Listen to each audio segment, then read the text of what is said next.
नमस्कार दोस्तों, आए दिन मेरे क्लिनिक में काफ़ी लोग पेनिस बेंडिंग पेनिस के बारे में काफ़ी पेशेंट आते रहते हैं, जिसको हम पेनाइल कर्वेचर बोलते हैं या पेरोनिस डिसीज़ बोलते हैं।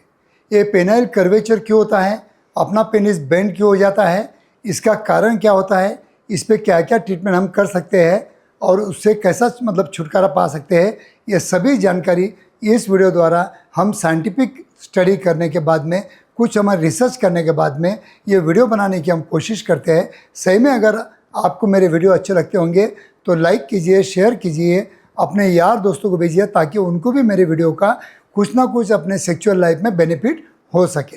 तो दोस्तों, आज का जो हमारा सब्जेक्ट है that is bending of the penis या कर्वेचर ऑफ द पेनिस या पेरोनिस डिसीज़। ये बहुत कॉमन समस्या हो गई है आज की स्थिति में। क्यों हो रही है, इसके क्या कारण होते हैं? इसके दो मेन रीज़न होते हैं। एक तो अपने डायबिटीज़ की वजह से होता है। सेकंड, अगर बहुत ज़्यादा फ्लैसिड पेनिस हो गया है तो एज के हिसाब से भी होता है। तीसरी बात, कुछ उसमें गांठें पैदा हो जाती है, उसकी वजह से भी कर्वेचर होता है। और चौथी मेन बात जो बोलता हूँ कि जो यंग जनरेशन के मेरे पास पेशेंट आते हैं, उनमें मैंने पाया है कि वो लोग कभी ना कभी वाइग्रा जैसी टैबलेट जो ज़रूरत से ज़्यादा डोजेस में ले लेते हैं, ज़रूरत से ज़्यादा सेवन कर लेते हैं, उसके वजह से उनका लिंग बहुत ज़्यादा फूल जाता है और ये जो फाइबर जहाँ पे मूल स्थिति में आना चाहिए वहाँ पे नहीं आते हैं, कहीं ना कहीं यहाँ पे आके वो फाइब्रोस चिपक जाते हैं, उसके वजह से वहाँ पे गांठें पैदा हो जाती है और वो गांठों की वजह से आपका पेनिस बेंड हो जाता है, पेनिस में कर्वेचर आ जाता है और आपको यहाँ पे गांठें होने की वजह से पेरोनिस डिसीज़ हो जाता है। तो ये बहुत कॉमन समस्या है। आज की स्थिति में मेरे पास बहुत कॉमनली पेशेंट आते हैं, इसीलिए मैं ये वीडियो बनाने की कोशिश कर रहा हूँ। तो अगर आप भी पेनिस कर्वेचर से आप सफ़र हो रहे होंगे तो इमीडिएट अगर आपने ट्रीटमेंट लिए तो उस पर ट्रीटमेंट प्रॉपर हो सकता है। दोस्तों, मैं आपके मालूमात के लिए बता दूं कि 10 to 15% कर्वेचर ये कॉमनली सभी लोगों में पाया जाता है। किसी का भी पेनिस 100% 90 डिग्री में स्ट्रेट नहीं होता है।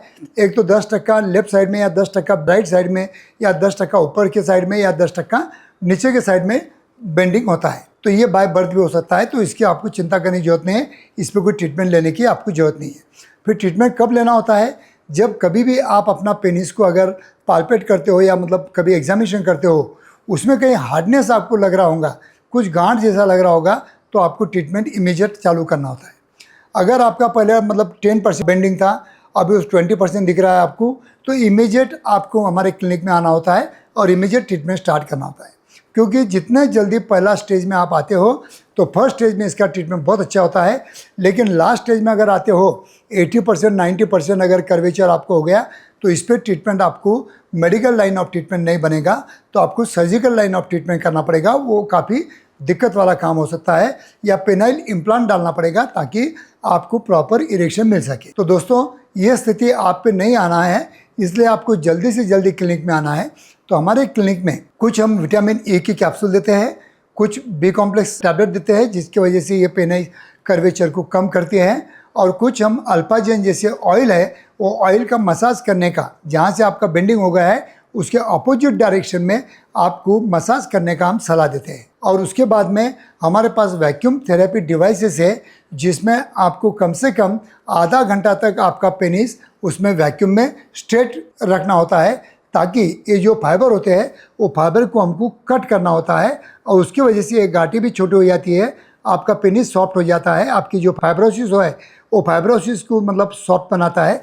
तो ये penile penis vacuum therapy device ये सबसे बेस्ट ट्रीटमेंट है। कुछ इसके लिए ट्रैक्शन डिवाइसेस भी आते हैं, लेकिन ट्रैक्शन डिवाइसेस क्या है, दिन में से 7-8 बार हमें पेशाब को जाना पड़ता है, तो ट्रैक्शन डिवाइस यूज़ करके वो हमारे पैंट में रख के it is very difficult to move around.